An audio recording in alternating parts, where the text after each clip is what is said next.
ಕುಂದಾಪುರದ 30 ಮುಡಿ ಬಸ್ ನಿಲ್ದಾಣದ ಡಿವೈಡರ್ ಬಂದ್ ಮಾಡಿರುವುದನ್ನು ವಿರೋಧಿಸಿ ಸ್ಥಳೀಯರು ದಿಢೀರ್ ಪ್ರತಿಭಟನೆ ನಡೆಸಿ ರಾಷ್ಟ್ರೀಯ ಹೆದ್ದಾರಿ ಪ್ರಾಧಿಕಾರದ ವಿರುದ್ಧ ಆಕ್ರೋಶ ವ್ಯಕ್ತಪಡಿಸಿದ ಘಟನೆ ನಡೆದಿದೆ.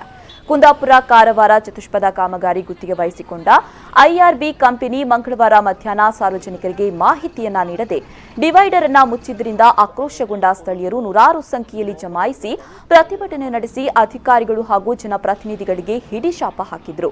ಈ ವೇಳೆಯಲ್ಲಿ ಜಿಲ್ಲಾ ಪಂಚಾಯತ್ ಸದಸ್ಯೆ ಶೋಭಾಜಿ ಪುತ್ರನ್, ಗ್ರಾಮ ಪಂಚಾಯತ್ ಸದಸ್ಯ ರಾಘವೇಂದ್ರ ಪೂಜಾರಿ, ಹೆದ್ದಾರಿ ಮನೆ, ಹೆಮ್ಮಾಡಿ ಗ್ರಾಮ ಪಂಚಾಯತ್ ಪಿಡಿಒ ಮಂಜು ಬಿಲ್ಲವ, ಸಿಬ್ಬಂದಿ ಸುರೇಶ್ ಪೂಜಾರಿ, ಸ್ಥಳೀಯರಾದ ಕಿರಣ್ ಕ್ರಾಸ್ತಾ, ಚಂದ್ರ ಪೂಜಾರಿ, ಶ್ರೀಧರ್ ಪೂಜಾರಿ, ರಾಜೇಶ್ ಮೊದಲಾದವರು ಹಾಜರಿದ್ದರು.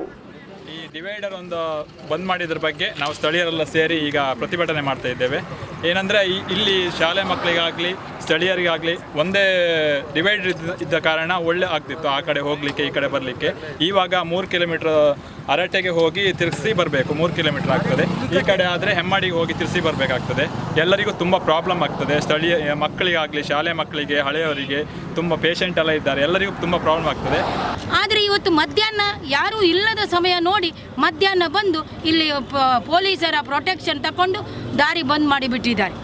ಹಾಗಾಗಿ ಇದು ನಮಗೆ ದೊಡ್ಡ ಒಂದು ಆಘಾತವಾಗಿದೆ. ನಾವು ಇದನ್ನು ಬಂದು ನೋಡಿದಾಗ ನಮಗೆ ಆಘಾತವಾಯಿತು. ಯಾಕಂತ ಹೇಳಿದರೆ ಶಾಲಾ ಮಕ್ಕಳಿಗೆ, ಕೆಲಸಕ್ಕೆ ಹೋಗುವವರಿಗೆ, ಪ್ರತಿಯೊಬ್ಬರಿಗೂ ಇಲ್ಲಿ ಬಹಳ ತೊಂದರೆ ಆಗುತ್ತೆ. ಆದುದರಿಂದ ನಾವು ಈ ಮಾಧ್ಯಮದ ಮೂಲಕ ಸರ್ಕಾರದೊಂದಿಗೂ ಮತ್ತು ನಮ್ಮ IRB ಅವರಿಗೂ ಮತ್ತು ಎಲ್ಲ ಅಧಿಕಾರಿಗಳಿಗೂ ನಾವು ಕೇಳಿಕೊಳ್ಳುವುದೇನಂತ ಹೇಳಿದರೆ ಒಂದು ಸರ್ವಿಸ್ ರೋಡನ್ನು ಇಲ್ಲಿ ಕೊಡಲೇಬೇಕು. ಅದರ ಮೊದಲು ಈ ಒಂದು ಅವರು ಬಂದ್ ಮಾಡಿದಾರಲ್ಲ ಯೂಟರ್ನನ್ನು, ಅದನ್ನು ತೆಗಿಬೇಕು ಮತ್ತು ಸರ್ವಿಸ್ ರೋಡನ್ನು ಕೊಡಲೇಬೇಕು.